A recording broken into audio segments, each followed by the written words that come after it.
사연을 통해서 고민을 함께 풀어가보는 시간입니다. 한국인 심리학 콘서트. 오늘도 이 시간을 통해서 나라면 어떻게 했을까? 여러분도 함께 생각해 보시죠. 자, 오늘도 두 분과 함께 이야기 나눕니다. 가정경영연구소의 강학중 소장님, 그리고 나오미 가정문화연구원의 김숙기 원장님 두 분 함께 하십니다. 안녕하십니까? 예, 안녕하세요. 안녕하세요. 자, 오늘의 사연 함께 하시죠.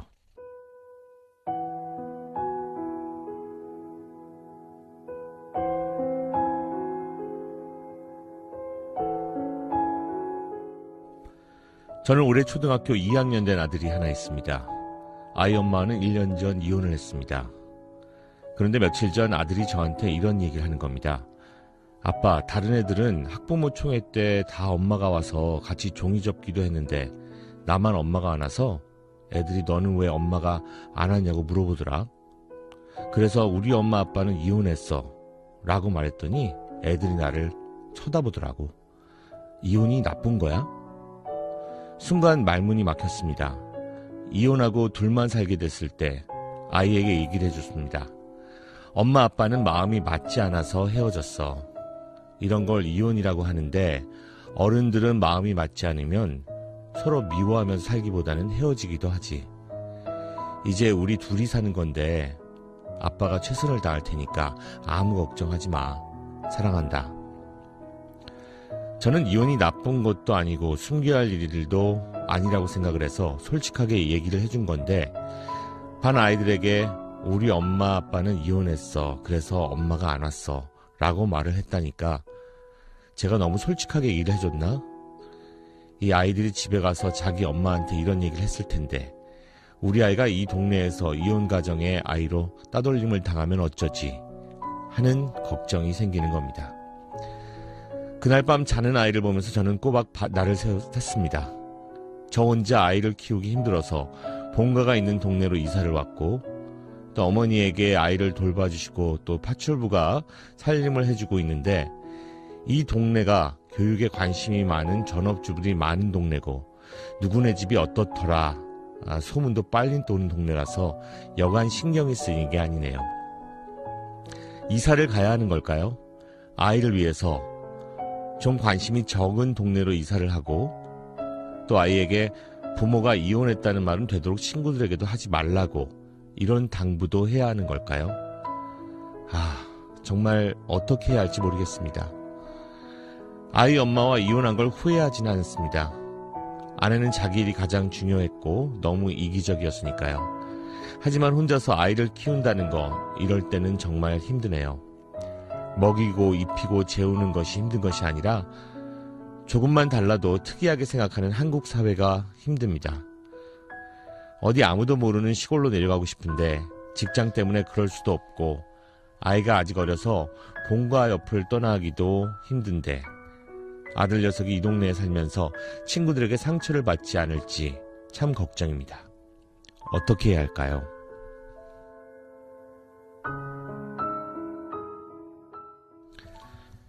네, 아이가 이제 겨우 초등학교 2학년입니다.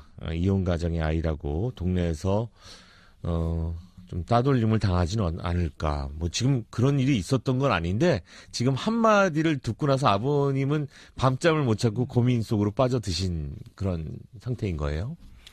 뭐 이혼한 지 1년밖에 이제 안 되셨다 그러니까 이제 지금 적응 과정이죠. 네네. 어떤 이유로 또 뭐 어떤 과정을 거치면서 이혼하셨는지는 모르겠지만 이혼 후에 어떤 문제가 생길 거고 그 문제 심각성이 얼마인지는 겪어보기 전에는 이제 모르는 거죠. 참 좀 안타깝네요. 네네. 저는 이제 겪어보기 전에는 모르지만 충분히 예상할 수 있는 부분에 대해서 많이 생각은 해놓고 저는 결정해야 된다고 보거든요. 네네. 그리고 어떤 경우라도 이분은 뭐 이혼한 거 후회하지 않습니다. 예, 후회 안 할 수 있어요. 그렇지만 최선은 아니었다라는 걸 인정하셔야 돼요. 차선이에요. 어쩔 수 없는 상황에서. 자, 여러 가지 반응들이 또 있었을 것 같은데요. 시민 여러분들의 반응을 김미영 리포터가 들어봤습니다.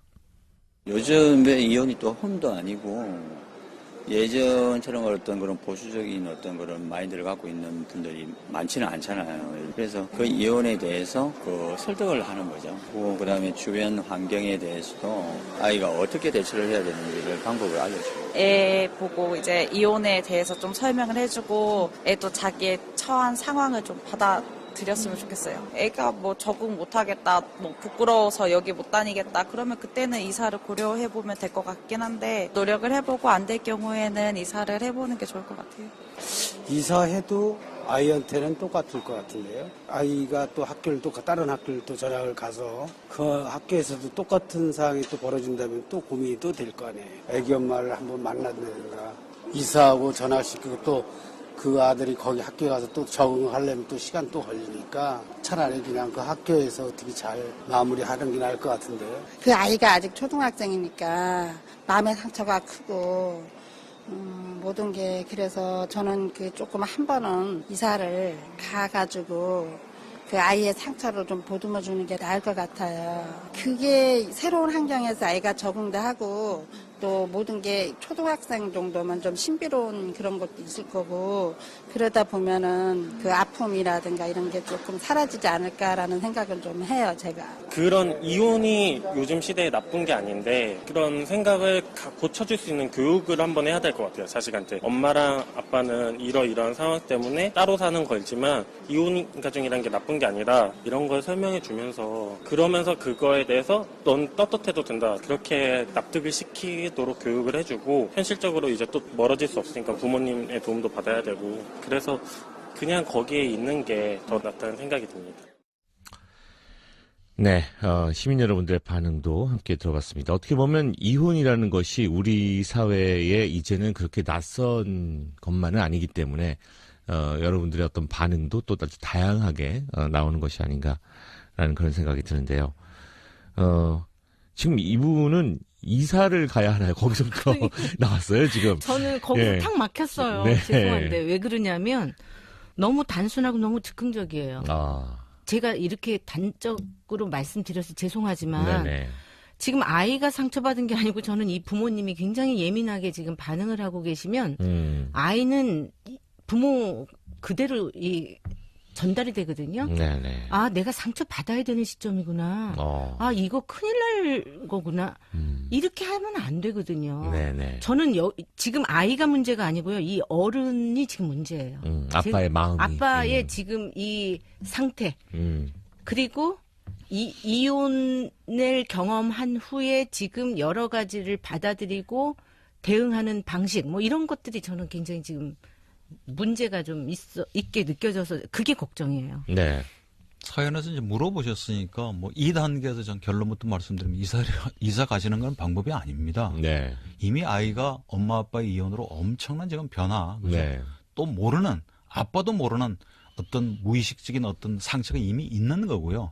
그리고 자기가 살던 동네에서 다시 할머니가 사는 동네로 이사하는 것도 또 다른 변화예요. 네. 여기다 더해서 또 다른 어떤 변수를 자꾸 더하면 그건 절대 바람직하지 않고 지금 단계에서 시골로 이사 가는 건 회피고 도피고요. 네. 그렇게 이사 간다고 해서 또 엄마가 그런 날 안 온다는 얘기도 변화가 없는 거니까 네. 뭘 얻고자 이사를 하는 건지를 되물어보면 그건 정말 방법이 아니죠. 그렇게. 그래서 좀 전에 원장님도 말씀하셨지만 아빠가 이 문제에 대해서 어떻게 생각하는 거를 아이는 대단히 민감하게 그대로 전염이 되는 거죠. 그래서 밤새 고민하면서 이렇게까지 사연을 안 보내시는 아빠고 그냥 덤덤하게 넘겼더라면 어땠을까 하는 제가 생각을 했는데요. 네. 아이는 아무 생각이 없는 거죠. 그러게요. 나 우리 엄마 아빠가 이혼해서 그래. 근데 그게 완전히 혼란이 이제 생기는 거죠.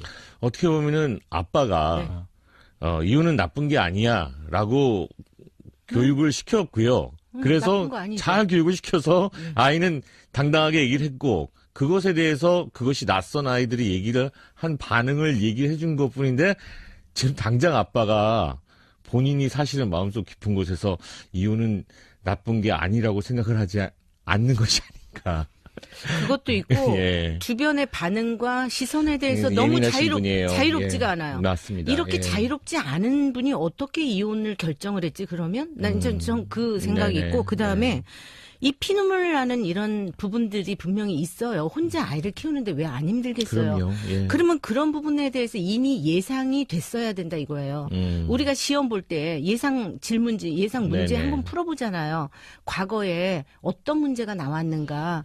그럼 이런 여러 가지 것들은 이미 나와져 있는 거예요. 그러면 어떤 상황이 있을 수 있겠구나. 그리고 학부모 총회 때 엄마만 가야 되는 거 아닙니다. 아빠가 가든지 할머님이 가시든지 어쨌든 그 상황 안에서 함께 해줘야 돼요. 저는 그렇게 보거든요. 네.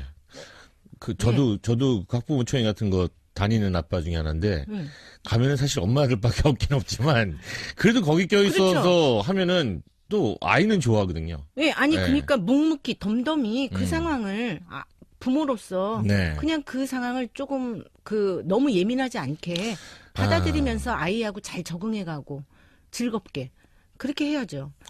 어떻게 보면 아빠 자체가 지금, 얼마 되지 않았고, 또 본인이 겪고 있는 마음속에 여러 가지 어떤, 상처, 트라우마가 분명히, 지금 치유되지 않고 그대로 존재하고 있는 부분이 있는 것 같아요. 예. 아빠도 이혼을 처음 해보고. 그럼요. 그러죠. 예. 그러니까 적응 과정이에요. 네. 그러니까 이제 우리가 타인의 어떤 시선, 이목에 전혀 자유로울 수는 없겠죠. 예상은 했지만 그 심각성을 정확하게 모르면 사실은 어떤 의미로 모르는 겁니다. 네. 그리고 우리 아이가 상처를 받을까봐 하는 아빠의 마음이 작용하니까 그건 이제 이해가 되는데 지금이라도 예상 못했거나 심각성을 정확하게 몰랐다면 지금이라도 대처하시면 되는 거죠. 네. 그래서 이사는 방법이 아닌 것 같고 전 방법의 이제 하나로 아이 엄마하고 한번 만나세요. 좀 이기적이고 어떤 이유로 이혼을 했는지 모르지만 네. 두 사람이 안 맞아서 부부의 인연은 해제가 된 거지만 아이의 엄마잖아요. 아이의 아빠고. 그리고 앞으로 만나셔야 돼요. 만날 일이 계속 생깁니다. 네. 그러니까 매번 아빠가 가긴 가겠지만 어쩌다가 한 번은 엄마가 부모 참여하는 수업에 올 수도 있잖아요. 네. 그건 좀 미리 날짜를 좀 조정해서 그런 부분도 좀 보완을 할 수 있는 거고 아직까지는 이혼한 지 얼마 안 돼서 재혼까지를 그러긴 하겠지만 자조 모임이라는 것도 있어요. 네. 이혼하고 아이를 혼자 키우는 아버지들의 모임 그죠? 그럼 부모 모임에 가서 비슷한 얘기를 들어보면 뭔가 거기서 실마리를 또 풀 수가 있는 거죠. 네. 나만 힘든 게 아니구나. 내 문제는 진짜 문제도 아니구나. 그죠? 그런 쪽에서 정말 생생한 지혜하고 방법도 배울 수가 있는 거니까 그런 식으로 문제를 좀 풀어가셔야죠. 네. 저는 이분의 성향상 지금 요 내용상 생각을 해보면 아이 엄마 만나가지고 그렇게 하긴 좀 어려울 것 같아요. 왜냐하면 이분은 더 이상 미워하기 싫어서 헤어졌다 그랬거든요. 미워하는 마음이 없어져야지 만날 수 있어요. 안 그러면 그 분노심 때문에 아이한테 오히려 좀 이분이 약간의 평정심이 돌아오기 전에는 아마 그게 좀 안 되지 않을까 싶어요. 네. 네. 사실 이제 여기에서 우리가 또 짚어봐야 될 부분이, 대한민국에서, 엄마가 학교 찾아갈 일도 많고, 또, 친구들도 또 아이가 선택하기보다는 또 엄마들이 이렇게 또 커뮤니티를 만들어서 거기서 서로 이렇게 어울리게 만드는, 유도하는 그런 경우들도 또 사실 많고요. 그런데 네. 주로 그렇다라고 해가지고 지금 그래도 조금씩은 변화가 저는 있다고 보는데 네. 저희 때도 주로 아이 아빠가 다녔어요, 학교에. 음. 이런 총회 이런 걸 네네. 하면 아빠가 가고 급식 날이 있어요. 부모가 꼭 와가지고 급식을 챙겨줬어야 돼요. 급식 네네네, 당번이라고 맞아요. 그러죠. 예. 그럼 저희는 저하고 남편하고 교대로 가기도 하고 아빠가 많이 왔다 갔다 했어요. 그런데 그때 당시에도 혼자였다고 얘기는 하더라고요. 네네. 그렇지만 그냥 꿋꿋하게. 그런데 지금 시대가 조금 달라져서 그런 아빠들이 한두 명씩 늘어나고 있거든요. 맞습니다. 예, 예. 예. 그렇기 때문에 저는 그러한 부분에 대해서 묵묵히 덤덤하게 내가 잘 받아들이면서 아이를 잘 키울 수 있는 약간 보호막이 돼줘야 되거든요, 부모가. 네네. 근데 부모가 먼저 너무나 유약하게 막 흔들리면 자녀는 중심을 잡을 수가 없어요. 이 질문에 대해서는 어떻게 네. 보세요? 어떤 마음가짐으로 대해야 될까요? 조금만 달라도 좀 특이하게 보고, 별나게 보고, 그리고서는 그것이 나쁜 것으로 또 치부되는 그런 우리 한국 사회에서의 한가정 부모로서, 아빠로서 아이 키우는 입장, 그 시선이 지금 걱정된다는 거거든요. 아이가 힘들 것이고, 그리고 또 그렇게 힘들어하는 아이를 보는 내가 힘들기 때문에 이걸 어디로 도망을 가야 되나 피해야 되나 어떻게 해야 될까요? 그러니까 도망가거나 회피하더라도 문제는 그대로 남죠. 네. 그래서 세상은 참 많이 달라졌지만 여전히 그 편견, 그럼요. 질긴 사회입니다. 우리 사회가. 네네. 그러니까 가족만 보더라도 옛날에 가족하면 이제 이런 모습이었어요. 한 남자와 한 여자가 만나서 자녀를 낳고 그것도 초혼으로 맺어져서 그죠? 초혼. 네네. 재혼이 아니고. 네. 그리고 한 지붕 밑에서 함께 사는 사람들이 가족이에요. 요즘은 그 모든 것이 초원으로 맺어져서. 근데 그것도 다 도전받는 거죠. 네네. 한부모 가정도 있고 재혼 가정도 있고 따로 떨어져 사는 거죠. 다문화 부부. 가정도 그럼요. 있고.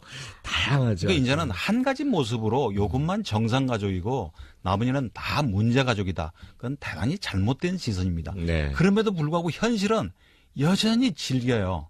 많은 사람들이 의식이 좀 바뀌었다고 하더라도 우리 아이한테 상처를 주는 사람은 꼭 그렇게 편견이 심한 사람이거든요. 그렇죠. 그러니까 지금 상태에서는 나도 상처받았고 우리 아이도 상처받았다. 그리고 앞으로도 상처받을 일이 꽤 많을 것이다. 마음의 준비를 하셔야 돼요. 네네. 그리고 애한테 덤덤하게 얘기를 하는데 가끔 그런 친구들이 있을 거야. 그러면 아빠가 문제를 완벽하게 해결해 줄 수는 없지만 언제든지 방법 찾아볼게. 그래서 아빠가 늘 든든한 지원이 있다는 믿음을 주면 거기 있다는 아이가 거를. 예. 견딜 수 있는 힘이 생기는 거죠. 네. 근데 어른이 우왕좌왕하니까 아이가 힘든 거예요. 아.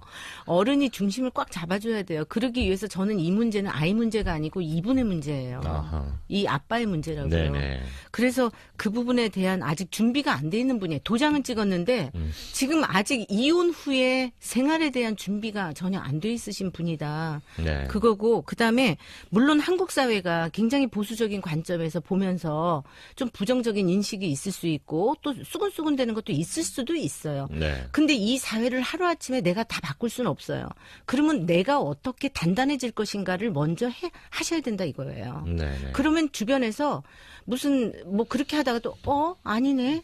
괜찮네. 덤덤하네. 이러면서 같이 또 어울릴 수도 있는 거예요. 지금 사연 보내주신 아버지한테 미국의 유명한 심리학자 에미 워너 교수가 한 실험을 제가 소개를 하나 시켜드릴게요. 네네. 하와이 군도에 카와이라는 섬이 있는데 그 섬은 대단히 가난한 섬이에요. 네네. 그러니까 부모가 너무너무 가난하고 그러니까 제대로 질병을 치료도 못 받고 알코올 중독에 범죄 그러니까 신생아 태어난 아이 한 833명을 40년 가까이 쭉 계속 추적해서 종단 연구를 했어요. 네. 그중에서도 고위험군이라고 생각되는 아이 학대도 심하고 지독한 가난에 그죠? 부모의 알코올 중독 그 201명을 쭉 추적해서 조사를 해봤더니 3분의 1이 넘는 72명은 별 문제 없이 아주 건강하게 성장했다는 거죠. 그래서 공통점을 연구를 해봤어요. 뭐냐? 네네. 그러니까 예를 들어서 주 양육자가 그렇다고 하더라도 네. 주변의 친척이나 아니면 선생님이나 목사나 뭐 성직자나 친구나 누군가가 지극한 관심과 애정을 갖고 지켜보면 결코 그 이유 하나만으로 아이가 불행해지지 않는다는 거. 네. 그 바로 개념이 회복 탄력성인데요. 네. 그러니까 조그만 시련이나 난관에도 금방 주저앉고 포기해버리는 아이가 있는 반면에 그것을 잘 극복하고 오히려 더 강해지는 아이도 있어요. 네. 그걸 믿으시면 돼요. 그리고 문제가 닥치면 그때 다시 또 대처하시면 되죠. 너무 당겨서 걱정하시거나 최악의 경우만을 상정 안 하셨으면 좋겠습니다. 아빠 저는- 입장에서 자꾸 네. 그렇게 되는 거예요. 저는 부모가. 다음번 예. 학부모 총회 때는 꼭 이 아빠 보고 참석하실 것을 네, 예, 네. 정말 말씀드리고 싶어요. 네. 작은 노력들부터 시작을 하시면 좋을 것 같고요. 그리고 지금 얘기하셨던 것처럼 분명히 회복 탄력성, 예, 문제가 있더라도 내 아이가 그 문제를 딛고 일어나서 잘 될 것이라는 믿음을 그럼요. 갖고 대해 주시면 또 그런 아이가 되어 있지 않을까라는 생각이 듭니다. 자, 사연을 통해서 이 시대 한국인들의 고민을 나누는 시간이죠. 예, 한국인 심리학 콘서트.